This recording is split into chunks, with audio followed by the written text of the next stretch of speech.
Hello everyone, రండి English నేర్చుకుందాం. Let's learn English. Friends, నేను చేసే వీడియోస్ కనుక మీకు నచ్చినట్టయితే వీడియోని లైక్ చేసి ఛానల్ని సబ్స్క్రైబ్ చేసుకోండి. మీరు చేసే ఒక్క లైక్ మరికొంతమంది దగ్గరికి నా వీడియోని రీచ్ అయ్యేటట్టు చేస్తుంది. అలాగే మీరు చేసే ఒక్క సబ్స్క్రిప్షన్ నన్ను ఒక స్టెప్ ముందుకు వెళ్ళేటట్టు చేస్తుంది. సో ఫ్రెండ్స్, మర్చిపోకుండా వీడియోని లైక్ చేసి ఛానల్ని సబ్స్క్రైబ్ చేసుకోండి. లాస్ట్ వీడియోలో చూపించిన పిక్చర్లో ఉన్న ఇమేజ్ పెసరపప్పుని ఇంగ్లీష్లో మూంగ్ దాల్ అని అంటారు.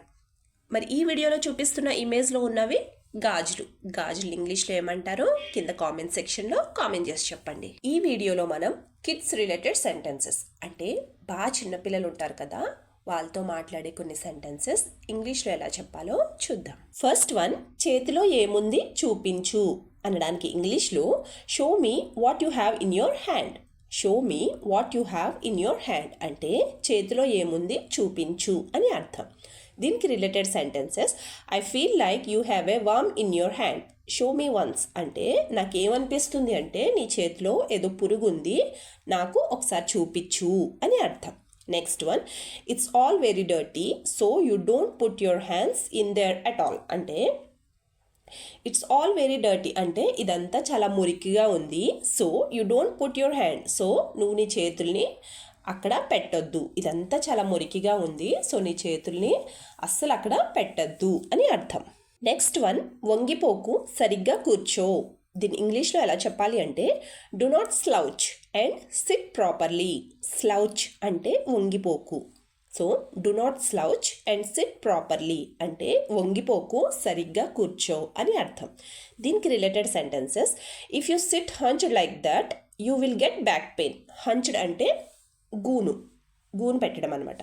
So if you sit hunched like that అంటే నువ్వు ఇలా గూను పెట్టి కూర్చుంటే you will get back pain, నీకు బ్యాక్ పెయిన్ వస్తుంది. నువ్వు ఇలా గూను పెట్టి కూర్చుంటే నీకు బ్యాక్ పెయిన్ వస్తుంది అని అర్థం. Next one, don't SIT like that, if you SIT like this you will get use to it. అంటే నువ్వు అలా కూర్చోకు, నువ్వు ఒకవేళ అలా కూర్చుంటే నీకు అలా కూర్చోవడం అలవాటు అయిపోతుంది అని అర్థం. నెక్స్ట్ వన్, చెప్పులు ఎందుకు నాకుతున్నావు. బాగా చిన్నపిల్లలు తెలియకుండా పాపం చెప్పుల్ని షూల్ని నోట్లో పెట్టేసుకుని నాకుతూ ఉంటారు కదండి. సో ఈ సెంటెన్స్ని మనం ఇంగ్లీష్లో ఎలా చెప్పాలి అంటే why are you licking your shoes. అంటే చెప్పులు ఎందుకు నాకుతున్నావు.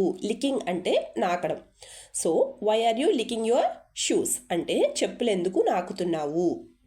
దీనికి related sentences, if you lick your shoes like this you will get many diseases. అంటే నువ్వు గనక నీ షూస్ని ఇలా నాకితే నీకు చాలా జబ్బులు వచ్చేస్తాయి అని అర్థం. Next one, if I see you licking your shoes I will beat you. అంటే నేను గనక నువ్వు షూని నాకడం చూశాను అంటే నేను నిన్ను తంతాను అని అర్థం. నెక్స్ట్ వన్, బట్టలు వేసుకోకుండా ఉండకూడదు. మనం చిన్నపిల్లలతో ఈ సెంటెన్స్ ఎక్కువగా చెప్తూ ఉంటాం కదండి, బట్టలు వేసుకోకుండా ఉండకూడదు. దీన్ని ఇంగ్లీష్లో ఎలా చెప్పాలి అంటే you should not be without clothes. You should not be without clothes అంటే బట్టలు వేసుకోకుండా ఉండకూడదు అని అర్థం.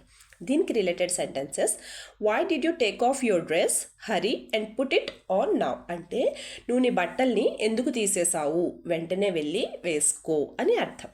Next one, if you feel irritated take off this clothes and put on something else. అంటే ఒకవేళ నీకు ఈ బట్టల్లో ఇరిటేట్ అనిపిస్తే, చిరాకు అనిపిస్తే ఇవి తీసేసి వేరేవి వేసుకో అని అర్థం. నెక్స్ట్ వన్, జుట్టు ఎలా కట్ చేసుకున్నావు. చిన్నపిల్లలు తెలియకుండా చేసుకుంటూ ఉంటారు కదండి. జుట్టు ఎలా కట్ చేసుకున్నావు. దీన్ని ఇంగ్లీష్లో ఎలా చెప్పాలి అంటే how did you cut your hair. How did you cut your hair అంటే జుట్టు ఎలా కట్ చేసుకున్నావు అని అర్థం. దీనికి related sentences, where did you get the scissor.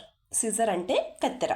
Wear did you get the scissor and why did you cut it. నీకు కత్తెర ఎక్కడ దొరికింది, నువ్వు ఎందుకు జుట్టు కట్ చేసుకున్నావు అని అర్థం. Next one, are you crazy does anyone cut their hair like this. Are you crazy అంటే నీకేమన్నా పిచ్చా, ఎవరన్నా జుట్టుని ఇలా కట్ చేసుకుంటారా అని అర్థం. నెక్స్ట్ వన్, అవన్నీ లాగడం మానేయి.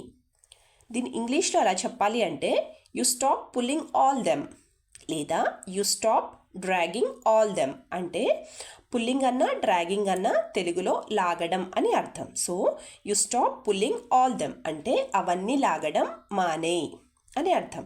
దీనికి related sentences, all of them fell down because you pulled one. అంటే నువ్వు ఒక్కడి లాగడం వల్ల అవన్నీ పడిపోయాయి అని అర్థం. Next one, don't go to them at all, do something else అంటే నువ్వు వాటి జోలికి వెళ్ళకు, ఇంకేమైనా చేసుకో అని అర్థం. వీడియో లాస్ట్ వరకు చూస్తున్నారు అంటే నా వీడియో మీకు నచ్చుతుంది, అలాగే నా వీడియో ఎక్కడో చోట మీకు యూజ్ అవుతుంది అనే కదండి. సో ప్లీజ్ నా వీడియోని లైక్ చేసి ఛానల్ని సబ్స్క్రైబ్ చేసుకుని మీ సపోర్ట్ నాకు తెలియచేయండి. Thank you.